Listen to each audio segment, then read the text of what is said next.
Hello from CNN London. I'm Monita Rajpal. This is World Report. The British election campaign is moving into the final stretch. The candidates faced off in their third and final televised debate on Thursday, and it seems the Conservatives came out ahead.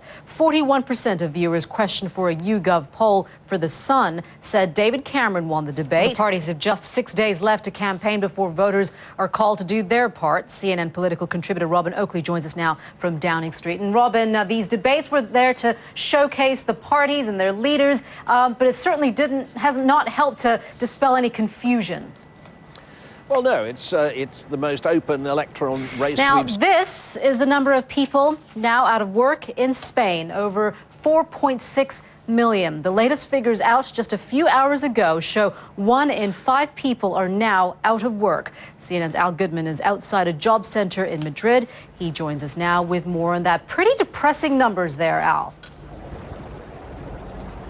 Hi, Monita. The bad is just getting worse. Al Goodman in Madrid, thank you so much.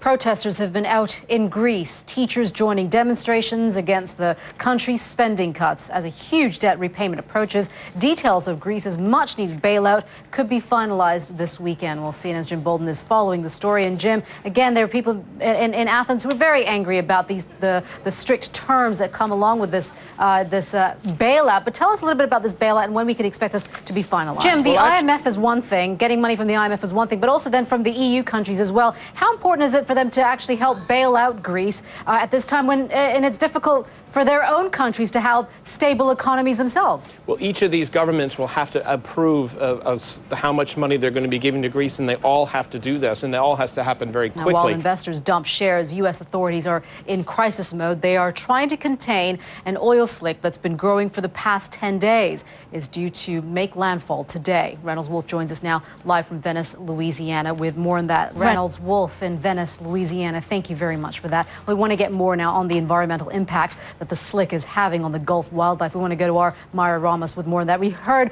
Reynolds there, Mari, talking about how some of the Gulf, and it is an absolutely beautiful area, and it's a real shame if this really does happen.